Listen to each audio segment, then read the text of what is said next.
తాకట్లో ఉన్న మీ బంగారాన్ని విడిపించి ఆ రోజు ఆన్లైన్ రేటుకి కొంటాం. Sharma gold company. YCP MP Vijayasai Reddy సంచలన నిర్ణయం తీసుకున్నారు. రాజకీయాల నుంచి తప్పుకుంటున్నట్లు ప్రకటించారు. రాజ్యసభ సభ్యత్వానికి రేపు రాజీనామా చేస్తున్నట్టు తెలిపారు. రాబోయే రోజుల్లో కూడా ఏ రాజకీయ పార్టీలోనూ చేరడం లేదని స్పష్టం చేశారు ఆయన. వేరే పదవులో ప్రయోజనాలు ఆశించి రాజీనామా చేయటం లేదని చెప్పుకొచ్చారు. ఇక ఈ నిర్ణయం పూర్తిగా తన వ్యక్తిగతమన్నారు. ఎలాంటి ఒత్తిళ్లు లేవు, ఎవరూ ప్రభావితం చేయలేదు. 4 దశాబ్దాలుగా 3 తరాలుగా నన్ను నమ్మి ఆదరించిన వైఎస్ కుటుంబానికి రుణపడున్నాను. 2 సార్లు రాజ్యసభ సభ్యుడిగా అవకాశమిచ్చిన జగన్ కు, నన్ను ఇంతటి ఉన్నత స్థాయికి తీసుకెళ్లిన భారతమ్మ గారికి సదా కృతజ్ఞుణ్ణి అని విజయసాయిరెడ్డి తన ప్రకటనలో రాసుకొచ్చారు. తాను రాజీనామా చేసిన జగన్ కు మంచి జరగాలని కోరుకుంటున్నట్లు తన ప్రకటనలో పేర్కొన్నారు.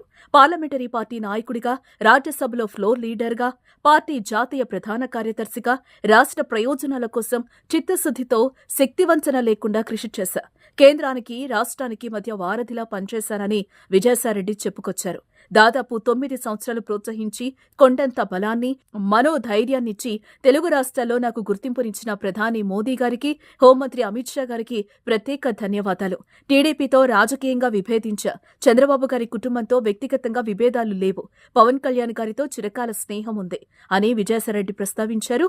ఇక రాజకీయాల తర్వాత తన భవిష్యత్తు వ్యవసాయమే అని ఎంపీ విజయసాయిరెడ్డి క్లారిటీ ఇచ్చారు. సుదీర్ఘ రాజకీయ ప్రయాణంలో ఆదరించిన రాష్ట్ర ప్రజలకి, మిత్రులకి, సహచరులకి, పార్టీ కార్యకర్తలకి, ప్రతి ఒక్కరికి పేరు పేరున నా హృదయపూర్వక కృతజ్ఞతలు తెలియజేసుకుంటున్నాను. ఇక రాజకీయాలకు సెలవు అంటూ విజయసాయిరెడ్డి రాసుకొచ్చారు.